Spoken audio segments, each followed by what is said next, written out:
Willkommen, Freunde des Übernatürlichen. Euer Totengräber befindet sich gerade auf dem Gelände des Schiffshebewerk Henrichenburg in der Nähe von Waltrop.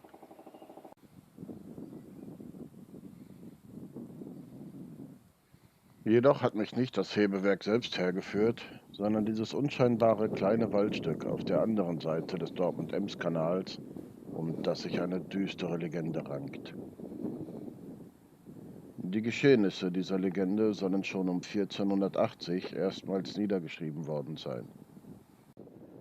Einstmals soll an dieser Stelle ein schönes Schloss gestanden haben, mit goldglitzernden Türmen.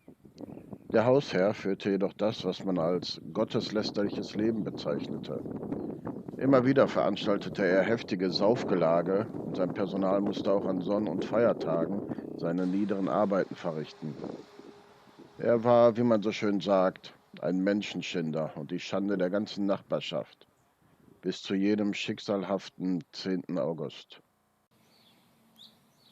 Am 10. August wurde traditionell das Laurentiusfest gefeiert.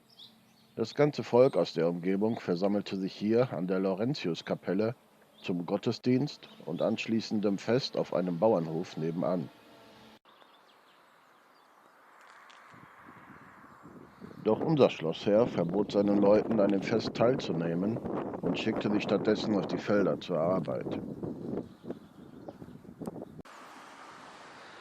Während die Bediensteten auf dem Felde arbeiteten, brach ein fürchterliches, gewaltiges Unwetter los. Man hätte glauben können, der Weltuntergang würde beginnen. Es wurde so dunkel, dass man die Hand nicht vor Augen sehen konnte. Als das Gewitter am nächsten Morgen vorbei war, war das Schloss verschwunden. Versunken in einem unheimlich tiefen, dunklen Loch, aus dem es keine Rettung gab. Die Herrschaften des Schlosses hatte es mit in den Abgrund gerissen. Man sagt, in hellen Mondnächten und an klaren Tagen konnte man unten in dem dunklen Loch noch die goldenen Türme glitzern sehen. Außerdem soll hier nachts noch jahrelang ein schwarzes Ungeheuer mit glühenden Augen sein Unwesen getrieben haben.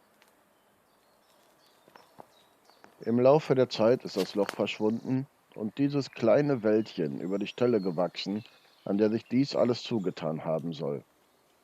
Aber bis zum heutigen Tage erinnern der Name dieser nahen Gaststätte und dieser kleinen Straße an diese Legende, zur Schwarzen Kuhle.